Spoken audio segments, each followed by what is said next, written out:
લેખિકા છે સુશ્રી નિમિષા મજમુનદાર.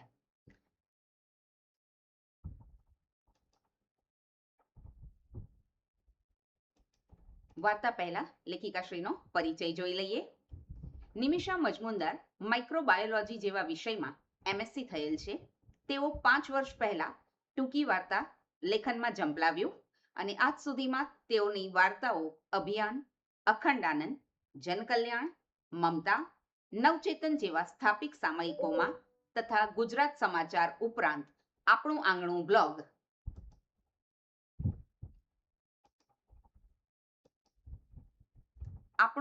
બ્લોગ અને વિવિધ મેગેઝિન્સમાં તેઓની વાર્તાઓ પ્રકાશિત થઈ છે. તેઓશ્રીને મંચ સંચાલન ક્ષેત્રે બહોળો અનુભવ છે, તેમજ વાર્તાઓના વાચિકમ ક્ષેત્રે પણ ખેડાણ કરેલ છે. તેઓશ્રી અનેક સામાજિક સંસ્થાઓ સાથે સંકળાયેલા છે અને તેમના શોખના વિષયો છે વાચન, લેખન, મંચ સંચાલન અને સંગીત. તો જોઈએ તેમની વાર્તા મને તો પૂછો. હવામાં મહેકતી વસંતની ફોરમને ઊંડા શ્વાસ સાથે ફેફસામાં ભરતી નિકિતા બેધ્યાનપણે વાગતી પગની ઠેસે હિંચકાના આંદોલનો સાથે ઝૂલી રહી હતી. બપોરે 12 વાગતામાં તો બધું કામ પતી ગયું. હવે શું? વિકરાળ પ્રશ્ન મોં ફાડીને સામે ઊભો હતો. ઊંઘી જાઉં વિચારીને ઊભી થઈ, પણ પછી રાતે ઊંઘ ના આવે તો? બાજુમાં મયંક નસકોરા બોલાવતો ઘોરશે અને મારે રાની બિલાડાની જેમ ડોળા ફાડીને બેસી રહેવાનું? રાની બિલાડો નહીં, મારજાર. ધીમેથી એક ઘેરો સ્વર કાનમાં ફૂંક મારીને સરકી ગયો. ઓહ, એ સંબોધન! હિંચકાને ધક્કો મારીને અંદર જવા જતી હતી કે સેલફોન રણકી ઉઠ્યો. સ્ક્રીન પર તુફાન મેલ નામ ઝબક્યું. બોલ જાડી, અત્યારે તું ક્યાંથી નવરી પડી? આજે શોપિંગ કરવા નથી ગઈ? અરે રાજા, શોપિંગને માર ગોલી. તું ઉછળી પડે એવા ન્યૂઝ તને આપવાના છે. પિનાક અને પપ્પાજી ઓફિસ જાય, એકલી તો રાહ જોવી પડે ને. મને પૂછ તો ખરી, શું ન્યૂઝ છે? સામેથી તોરલનો ઉત્સાહના ધોધ જેવો અવાજ ગાજ્યો. જે હોય તે કહી દે એટલે તને શાંતિ થઈ જાય. માધવીને એના સાસુ સાથે ઝઘડો થયો કે ગોપીની દીકરી ઘેરથી ભાગી ગઈ? તારી ગોસિપમાં બીજું હોય શું?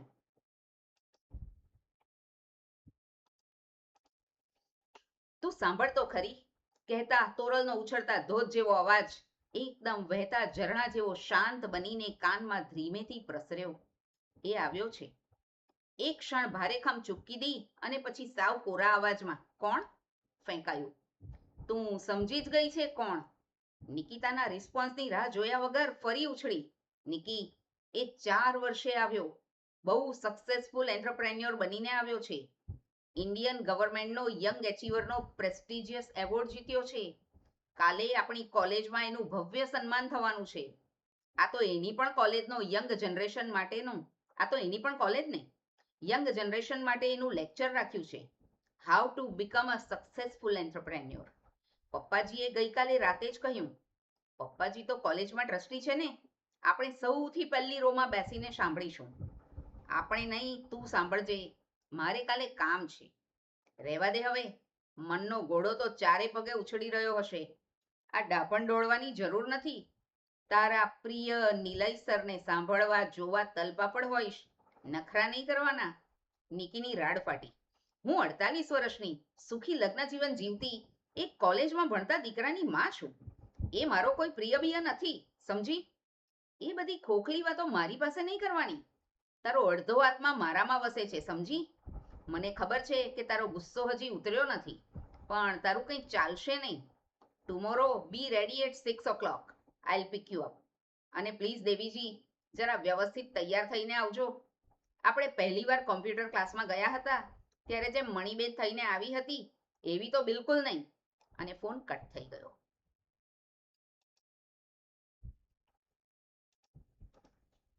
નિકિતા હાથમાં રહેલા ફોનને કોઈ અજાણ્યા ચહેરાને જોતી હોય એમ જોઈ રહી. પછી ઉઠીને સીધી અંદરના બેડરૂમના બેડ પર જઈને પડી. ચત્તીપાટ પડી છતના ગોળ ગોળ ફરતા પંખાને તાકી રહી. પહેલીવાર કોમ્પ્યુટર ક્લાસ? કેવડી હતી ત્યારે? 42 કે 43?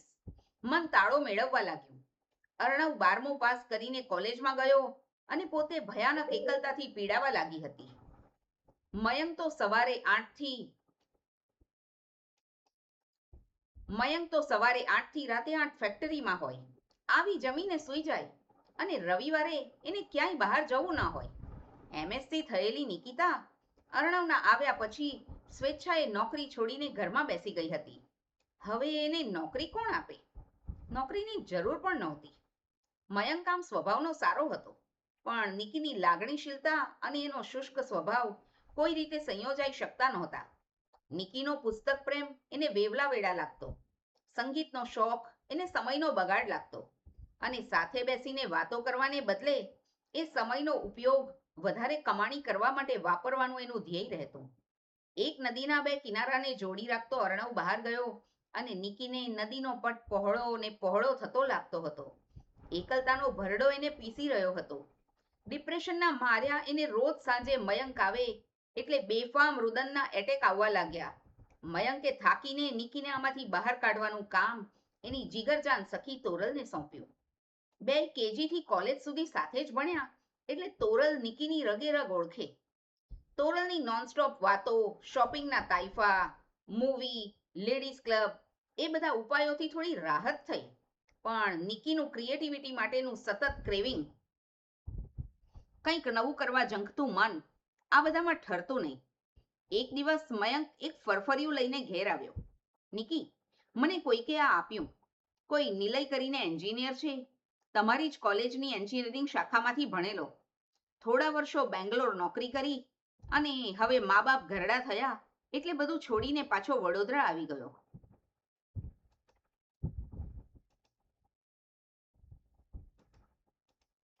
એણે કોમ્પ્યુટરના ક્લાસીસ ચાલુ કર્યા છે. 2 વર્ષનો ગવર્મેન્ટ એપ્રુવડ સર્ટિફિકેશન કોર્સ અને ગૃહિણીઓ માટે ખાસ બપોરે 12 થી 2ની બેચ. તને આમાં મજા આવશે. તોરલને પણ સાથે ઢસડી જજે. 2 વર્ષ પછી તને ક્યાંક જોબ મળી જશે અને મન રોકાયેલું રહેશે. ક્લાસના પહેલા દિવસે ઘરનું બધું કામ પરવારીને જતા સહેજ મોડું થયું એટલે નિકી ઘરના જ કપડામાં લાંબા વાળનો ગાંઠ અંબોળો વાળી સ્કૂટર સ્ટાર્ટ કરતી ભાગી. ક્લાસમાં ગણીને 12 લેડીઝ હતી, એમાં 2 તો નિકી અને તોરલ. ક્લાસમાં એન્ટર થતાં જ એની નજર નિલય પર સ્થિર થઈ ગઈ. 6 ફૂટ હાઈટ, ઘઉંવર્ણો વાન, વાંકડિયા વાળ, ગોલ્ડન ફ્રેમના ચશ્મા અને મરૂન શર્ટ ને બેજ પેન્ટમાં એ ડેશિંગ લાગતો હતો. એ ક્લાસમાં પ્રવેશી ત્યારે નિલય એના ઘેરા અવાજમાં કોમ્પ્યુટરનું બેઝિક નોલેજ આપી રહ્યો હતો. નિલયની નજરમાં એની કોઈ નોંધ લેવાયા વગર એ ચૂપચાપ અંદર આવીને એક કોમ્પ્યુટર સામે બેસી ગઈ. થોડી વારે નિલયે દરેકની જગ્યાએ જઈ પર્સનલી શીખવાડવાનું શરૂ કર્યું. નિકી પાસે આવીને પણ એણે બેઝિક ઓપરેશન શીખવાડ્યું. જતા જતા એક પળ અટકીને નિકીના કાનમાં ધીમેથી ગણગણતો ગયો, કાલથી કિચનમાં કામ કરતા એક્ઝોસ્ટ ચાલુ રાખજો. નિકી સુન્ન થઈ ગઈ. ઓહ, આ સમજે છે શું એના મનમાં? તોરલને કહ્યા વગર તો નિકીથી રહેવાય જ નહીં. તોરલ એની પાસે આવી એને સૂંઘીને જોરથી હસી. એની વાત તો સાચી છે, કાલથી ધ્યાન રાખજે. સાવ મણીબેન જેવી દોડી આવી. તે કોઈ પણ કહી જાય. બહુ મોંફાટ કહેવાય અને ડેરિંગ પણ. બીજા દિવસે નિકીએ બરાબર ધ્યાન રાખ્યું. છૂટા વાળ, પિંક ચૂડીદાર અને આંખ પર ગોગલ્સ સાથે એ ક્લાસમાં પ્રવેશી ત્યારે એ ટેબલ પર બેસીને લેક્ચર આપી રહ્યો હતો.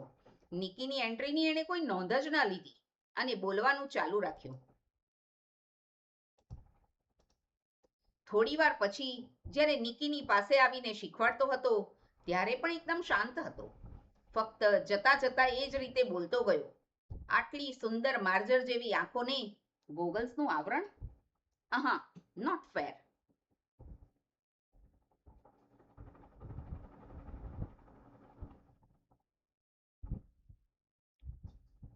Not fair.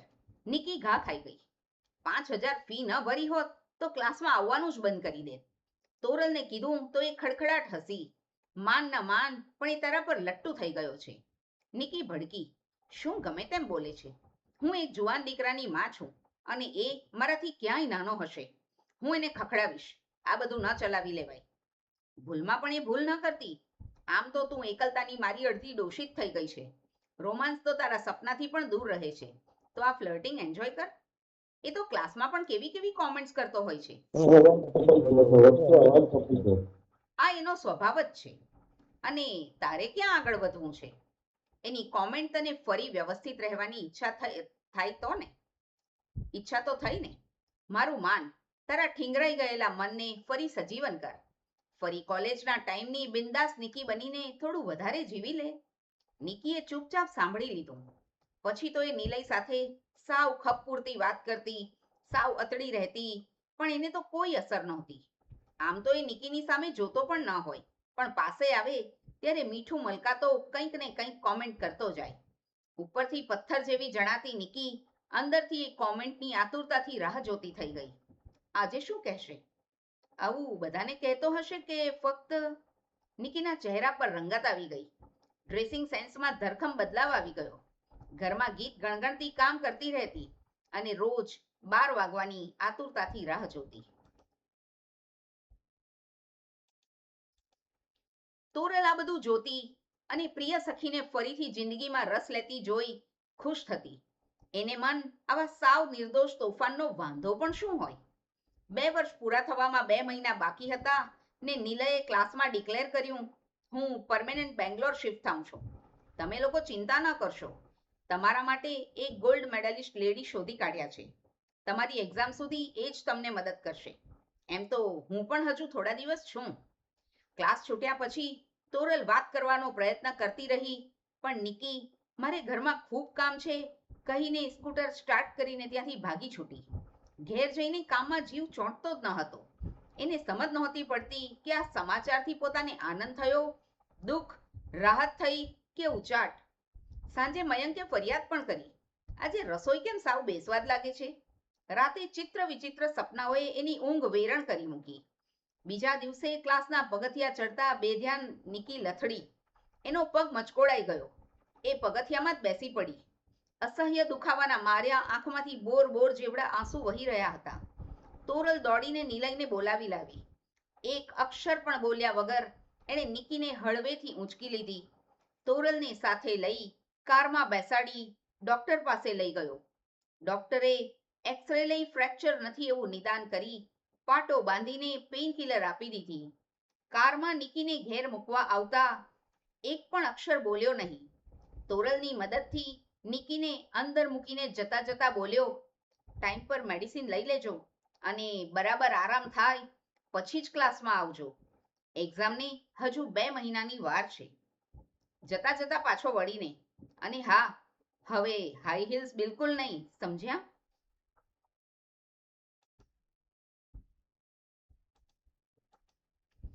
નિકીનું તન મન સાવ બેહાલ હતું.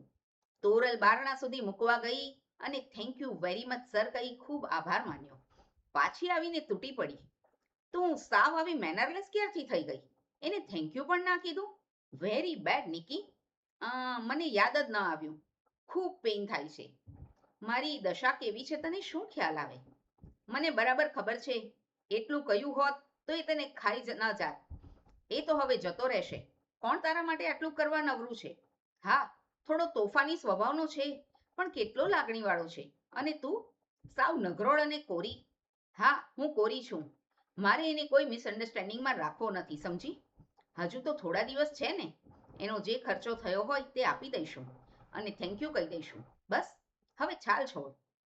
એ થોડા દિવસ પણ ન રહ્યો. નિકી સાજી થઈને ક્લાસમાં આવી ત્યારે નવી મેડમ આવી ગઈ હતી. 2 વર્ષ પૂરા થયા, સર્ટિફિકેટ આવી ગયું અને જીવન ફરી એ જ ઘટમાળમાં પરોવાઈ ગયું. શાંત પાણીમાં તોરલે આજે પથરો નાખ્યો. નિકી તોરલ સાથે એના ફંક્શનમાં ગઈ તો ખરી, ગઈ નહીં જાણે તણાઈને ગઈ. પહેલી રોમાં બેસીને એનો ઘેરો અવાજ સાંભળતી એ ટ્રાન્સમાં જતી રહી. તાળીઓના ગડગડાટે એનું ધ્યાન ભંગ થયું. તોરલ હાથ પકડીને એને બેકસ્ટેજમાં ખેંચી ગઈ. બધાની વચ્ચે ઘેરાયેલો એ ઊભો હતો. બધાના પ્રશ્નોના જવાબ આપતા પણ એની આંખોએ એ બંનેને જોઈ લીધા. આંગળી ઊંચી કરીને રાહ જોવાની સાઈન કરી. બધું ટોળું વિખેરાયું. એ નજીક આવ્યો. આંખો જમીન પર ખોડીને ઊભેલી નિકીને પૂછ્યું, કેમ છો? જોબ કરો છો કે મારું આપેલું બધું જ્ઞાન કટાઈ ગયું? નિકીએ નકારમાં ડોકું ધુણાવ્યું. તોરલ બોલી, સર, જોબ તો અમે નથી કરતા, પણ હજુ પ્રેક્ટિસ ચાલુ જ છે. તમે કેમ છો? બસ જુઓ, હું first class. Life is going on.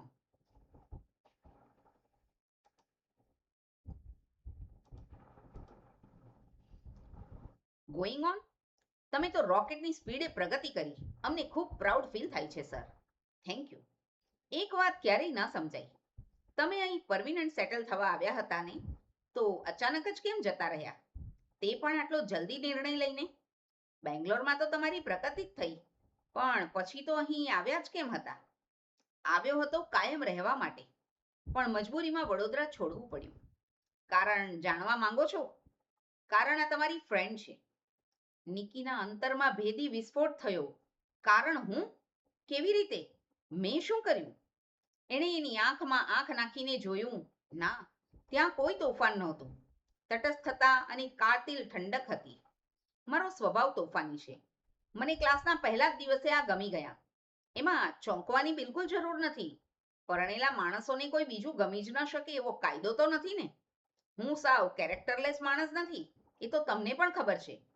મારાથી એમની સાથે વર્બલ મસ્તી થઈ જતી. જાતને રોકવાનો ઘણો પ્રયત્ન કરતો, પણ આ મારજાર આંખો સામે આવતી અને જીભ પર કંટ્રોલ ખોઈ બેસતો.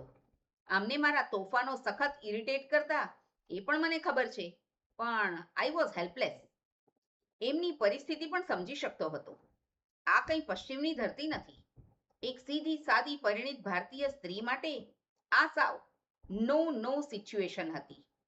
અહીં રહું તો ક્યાંક ને ક્યાંક ભેટો થયા વગર રહે નહીં, અને હું એમને અજાણતા હર્ટ કરી બેસું તો મારી જાતને ક્યારેય માફ ન કરી શકું. બસ પછી આ એક જ રસ્તો સૂચ્યો. તમે પૂછ્યું એટલે આજે કહ્યું. બાકી એ વાત મારા મનમાં ઊંડે ધરબીને જીવતો હતો. ચાલો ત્યારે આવજો. એ ઊંધો ફરીને ચાલવા લાગ્યો. નિકીને ચીસો પાડીને કહેવાની ઈચ્છા થઈ આવી. કેમ? કેમ છેક હવે બોલ્યો? મને શું ગમે છે ને શું નહીં, એ તમે બધા જાતે જ નક્કી કરશો. કોઈ મને તો પૂછો.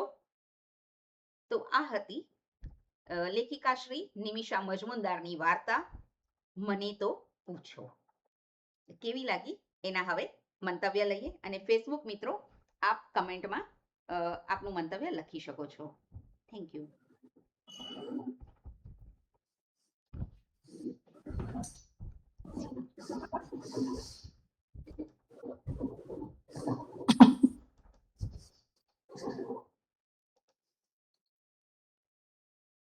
ઓકે,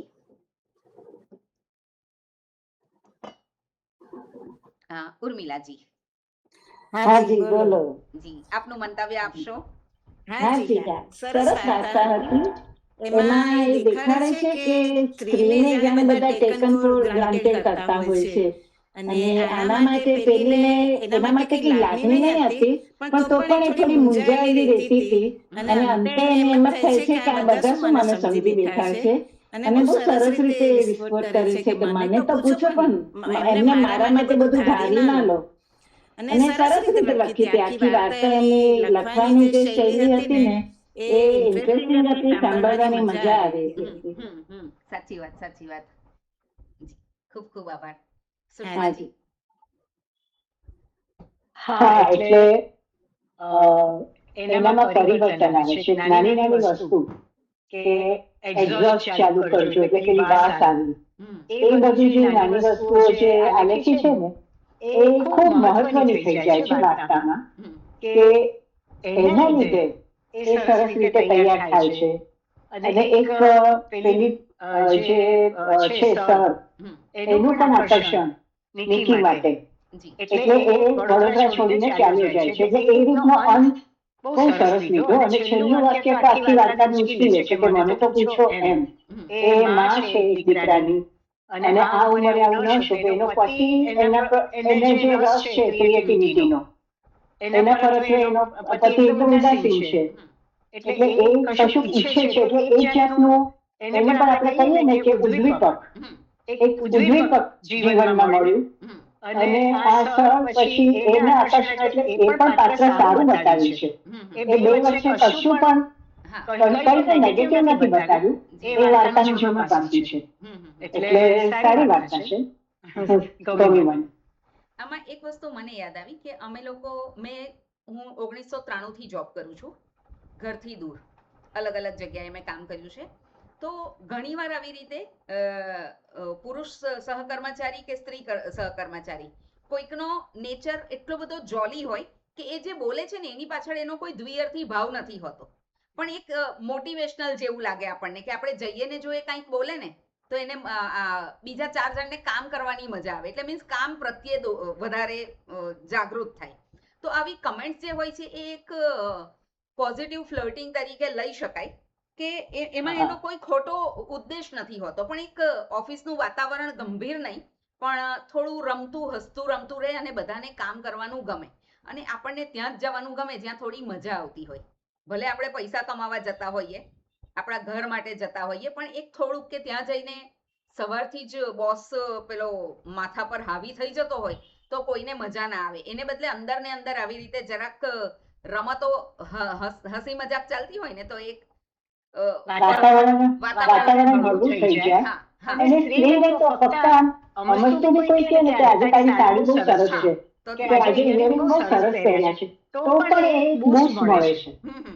અને પતિ તરફથી જે ઉપેક્ષા થાય છે એ આમાં સારી રીતે વર્ણન સારું બતાવ્યું છે. એટલે આમાં શું છે કે આપણે લોકો ઓપન માઇન્ડેડનેસ જેવા છીએ, આપણે બધા જ લેખકો છીએ, એટલે આપણી જે ઓપન માઇન્ડેડનેસ હોય, અને મેં પોતે લગભગ 30 વર્ષથી વધારે વિવિધ ઉંમરના વિદ્યાર્થીઓ સાથે કામ કર્યું છે. તો આપણે વટસાવિત્રી પર પેલી બંગડીઓ પહેરીને ગયા હોય ને બહુ બધી, એવું પંજાબી ટીચર્સ કડવા ચોથ પર બંગડીઓ મહેંદી બધું કરીને આવ્યા હોય તો પેલા 12-13 વર્ષના છોકરા પણ મેડમ આજે બહુ ફાઇન લાગો છો, તો 1 મિનિટ આપણને થાય કે મને કોઈ અપ્રેઝલ તમે રીતે સારું લાગે. એમાં આશય ના હોય, પેલાનો જરાક આશય એટલો હોય કે મેડમ કદાચ મેં હોમવર્ક ના કર્યું હોય તો ચલાવી લે. તો આ વસ્તુઓ ચાલતી હોય છે કે સર તમે આટલું જોરદાર બોલ ફેંક્યો, અમારાથી તો આટલો વોલીબોલ જતો જ નથી હાઈટ પર, એટલે પેલા સરને પણ એવું લાગે કે હા આ છોકરા હોય કે છોકરી હોય મારો વખાણ કર્યું. કોઈક વાર સહજ નીકળી જતું હોય, કોઈ વાર ખાલી આમ પોતાની કંઈક નબળાઈ છુપાવવા માટે છોકરું બોલી દેતું હોય. તો દરેક ઉંમરે આ એક અપ્રેઝલ હોય, તેની પાછળ ખોટો એ ભાવ ના પણ હોય, પણ એ કામ કરવામાં બહુ પેલું તમે ઉદ્દીપક કીધું એવું આમ બળ આપે છે, એક જાતનું ઉદ્દીપક કીધું એમ બળ આપે છે આપણને કે આપણે કંટાળાથી નથી કરતા, મનથી કરીએ છીએ.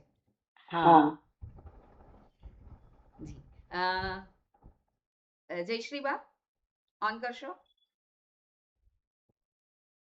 હેલો, હું છે ને મારી ફ્રેન્ડ પછી હું વ્યૂ બધું ફેસબુકમાં લખી નાખીશ. હા હા, ઓકે ઓકે, વાંધો નહીં, વાંધો નહીં. હા હા હા, ઓકે ઓકે, વાંધો નહીં, વાંધો નહીં, વાંધો નહીં. હા,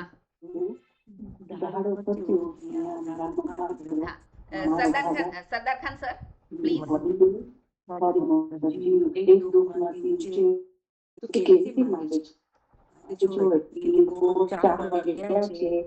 સરદાર ખાન સર તમે ઓન કરી શકશો માઇક તમારું?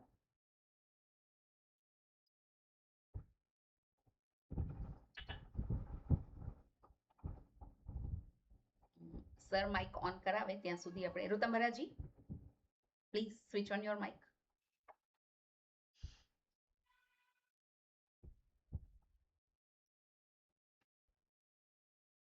ઋતંબરાજી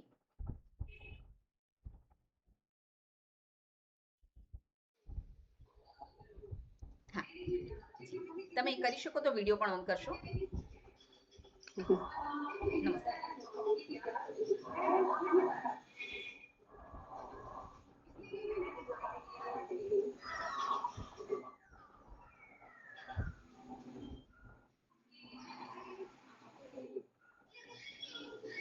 હાજી આપ બોલશો, આપનો અવાજ આવે છે. નિમિષાબેનની તો બધી વાર્તાઓ સાથે હું પરિચિત છું જ, અમારા ગ્રુપમાં છે એટલે સરસ જ હોય છે. પણ એક વસ્તુ નથી કે સ્ત્રીને જ્યારે એપ્રેઝલ ન મળે પોતાના ઘરમાંથી, ત્યારે એને જે મનમાં સતત આક્રોશ રહે અને એના વર્તનમાં એનો દેખાવ આપણને ખબર પડી જાય કે એને કંઈક વાંછિત વસ્તુ નથી મળી, એટલે મનમાં એને ઉકળાટ રહે. એટલે આખી વાર્તા દરમિયાન એ જે બંને વસ્તુમાં ગુંગળાતી રહે છે નાયિકા, કારણ કે એને ગમે છે એ થતું નથી ને નથી ગમતું એમાં એ બોલી નથી શકતી. એટલે છેલ્લે જે એને વાક્ય કીધું ને તો પૂછો, એ એટલું સરસ લાગે, આપણને એમ લાગે કે વાત એકદમ સાચી છે ને એકદમ વાર્તાને ઉપાડી લીધી છે એને, કે મને તો પૂછો એમ. એને ઘણું કેવું છે પણ બિચારી બોલી નથી શકતી. અને કઈક કઈક કોક કોક જગ્યાએ અછળતું એનું વર્તન આપણને દેખાય કે આ આવી રીતે કરી શકશે. એટલે મને પણ વાર્તા બહુ ગમી.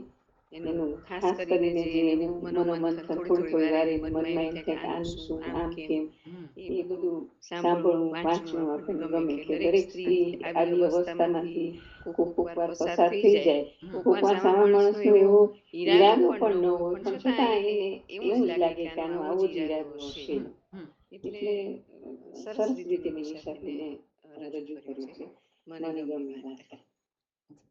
એટલે ક્યારેક એવું હશે ને કે એ જે ઘરની વ્યક્તિ પાસેથી ઈચ્છે છે એને ત્યાંથી નથી મળી રહ્યું, તો બહારથી મળે છે એને ગમે તો છે એ વસ્તુ, કારણ કે નિર્દોષ છે, હા, પણ એ એક્સેપ્ટ નથી કરી શકતી, બોલી નથી શકતી. હા, એ એને એની સ્ત્રી તરીકેની મર્યાદા, એક માતા, એની સારપ છે એટલી કે નથી બોલી શકતી. પણ પછી ઈ સારપે જ્યારે ખૂબ ભરાઈ જાય હૃદયમાં ત્યારે એક વખત એનાથી બોલી જાય કે ભાઈ મને તો પૂછો એમ. જી જી એટલું બધું સાર્થક શીર્ષક રહ્યું છે. ના, સાચી વાત છે એકદમ. વાર્તા ગમી. Thank you. હવે સુનીતાબેન, પ્લીઝ અનમ્યુટ કરશો.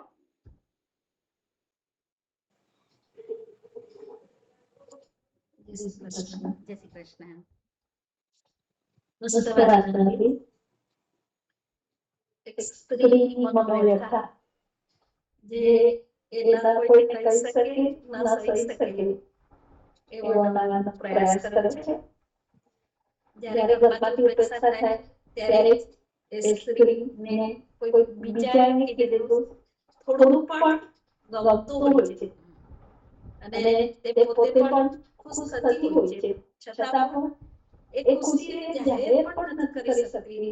ત્યારે એ પોતે અંદર ને અંદર થોડીક વધુ ઘૂંટાતી હોય છે. જ્યારે એની ફ્રેન્ડ કહે છે ત્યારે એને આમ થોડો ગુસ્સો પણ આવે છે, પણ એકચ્યુઅલી ગુસ્સો તેનો નકલી હતો. અને જ્યારે વાર્તાના શીર્ષકનો અંત આવ્યો કે અંતમાં જે શીર્ષક મેન આવ્યું કે મને તો પૂછો, ત્યારે ખ્યાલ આવ્યો કે ખરેખર આના મનમાં પણ એ જ હતું જે એના મનમાં હતું, પરંતુ એ કહી નથી શકતી, ન બોલી શકતી અને એને એની વાત ગમતી હતી અને નહીં ગયો તો એને દુઃખ પણ થયું હતું. એટલે ઘણી વાર દરેક સ્ત્રીને કહેવાય ને કે પ્રેમ કરવાની કોઈ ઉંમર નથી હોતી, તો ક્યારે કોને ક્યાં કોના સાથે પ્રેમ થશે એ કહી નથી શકાતું. અને આ અધૂરું બધા જે હોય એ અધૂરું ઘણી વાર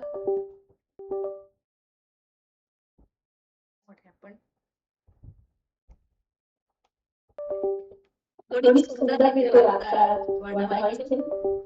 સરસ, લેખિકાને અભિનંદન. અતિ સુંદર. ધન્યવાદ. ખૂબ સરસ સુનીતાજી. હવે આઈ થિંક રંજન સર જોડાયા હતા, છે સર, એમનું કનેક્શન પાછું છૂટી ગયું. સરદાર ખાન સાહેબ, આપનું ઓન થાય માઇક તો પ્લીઝ મંતવ્ય આપશો. અને ત્યાં સુધી હું વૈશાલીબેનને કહું. વૈશાલીજી પ્લીઝ. નમસ્તે. થોડુંક આગળનું છૂટ્યું. હું એટલી ક્યારની ટ્રાય કરી રહી હતી પણ હું જોડાઈ નથી શકતી એવું થતું હતું. ના, નેટનો આજે ઘણી જગ્યાએ પ્રોબ્લેમ છે. વરસાદને લીધે અમુક હા. જગ્યાએ ટાવર્સને એનો પ્રોબ્લેમ થયેલો છે. એક હા. બે પ્રોગ્રામ પણ આજે ઓનલાઈન કેન્સલ થયા છે. અચ્છા. હા, ના પણ પાછળથી જેટલું સાંભળ્યું એ સમજાઈ ગયું. આમાં જે આગળનું જે તમે લખેલું છે જે લેખકે એક એકલાપણું જે લાગે છે એ મેં પણ ફેસ કર્યું છે. કારણ કે મેં પણ મારો દીકરો આવ્યો મારા હાથમાં મારા ખોળામાં ત્યારથી મેં જોબ મૂકી દીધી હતી અને કોઈ દિવસ ઘરે ના બેસ્યા હોય અને પછી જે એ તો સમય નીકળી જાય નાનેથી મોટો કરતા, પણ પછી જ્યારે મોટો થયા પછી એ દૂર જાય એ એકલાપણું. એટલે મેં એના મોટો કરીને 14 વર્ષ પછી મેં ફરીથી શોધખોળ શરૂ કરી અને મહેરબાની હતી ભગવાનની એટલી કૃપા કે જોબ મળી ગઈ સામેથી. એટલે એ વસ્તુ છે એ દરેક સ્ત્રીના જીવનમાં આવે અને આવે છે. એટલે મારા હસબન્ડની પણ જોબ એવી છે કે જે મોર્નિંગ ટુ એટલે રાતના 9 વાગે. એટલે મારા માટે પણ જરૂરી હતું, તો એ હું પોતે રિલેટ કરી શકું છું આની સાથે. અને એ જે કે છે, હવે મને એવું લાગે કે જ્યારે પણ એને છે ને દોરી એના હસબન્ડે પણ એને આમ કોઈ વ્યક્તિએ દોરી ને કે તું આ અત્યારે તો આ નથી થતું, તું આ કર. એવી રીતે એને મોકલવામાં આવ્યું કે તું ત્યાં જા, પછી તું તારી ફ્રેન્ડને સાથે રાખ. કારણ કે એટલીસ્ટ એને પણ એક રહે કે ભાઈ કોઈ તો છે એની સાથે કે એનું જે ટેક કેર કરી શકે, એને સમજી શકે. એ જ્યારે ખરાબ એક વખત લાગ્યું સરનું કહેવાનું, શરૂઆતમાં તો કદાચ ખરાબ જ લાગ્યું, ત્યારે એની ફ્રેન્ડે એને દોરી કે ભલે ને ચાલતું ચાલવા દે, આ એક સિમ્પલ ફ્લોટિંગ છે, તું એન્જોય કરે ને અત્યારે આ એજમાં શું હવે. તો એમ કરતા કરતા કદાચ બીજાના દોરાતે દોરાતે એ પોતે પણ ફીલ થવા માંડ્યું એને, અને એને પોતાને પણ એ અંદર આવતું હોય કે હા એને ગમતું હોય ટૂંકમાં. અને મને સદનું તરફથી પણ એ વસ્તુ ગમી કે એમણે એક્સેપ્ટ કર્યું, એમણે પોતે મનથી પહેલા એ સમજી ચૂક્યા હતા ને એમણે ત્યાંથી એ નીકળી જવાનું જે કર્યું એ પણ એક સારી વ્યક્તિનું બતાવ્યું છે ચિત્ર ત્યાં આગળ. તો એવી રીતે એટલે ઘણી વખત એવું થાય કે સ્ત્રીને જે પેલું દીકરીને દોરે ત્યાં જાય એવી રીતે લાઈફમાં એવા આવ્યા કરે, પણ એને કોઈ પૂછતું નથી કે તારા મનમાં એક્ઝેક્ટલી ચાલે છે શું. છેલ્લે જ્યારે એના મનમાં છે આ વ્યક્તિ એને છોડીને જાય છે અને પછી કહે છે, ત્યારે એને થાય છે કે ત્યારે પણ કોઈ મને ના પૂછ્યું. એટલે બહુ સરસ રીતે લખાયું છે બધું, ગમ્યું મને.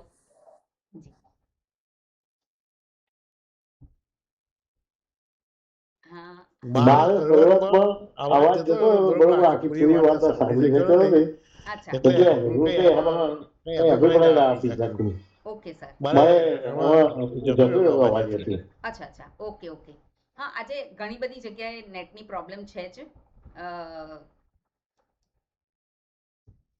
ઓકે, વાંધો નહીં, હું આ યુટ્યુબ પર વિડીયો મૂકું એટલે તમને પણ સર એની લિંક મોકલીશ, સમય મળે તો સાંભળજો. તો આમ વાર્તા ઘણી ઊંડાણવાળી ને ઘણી જ સારી હતી.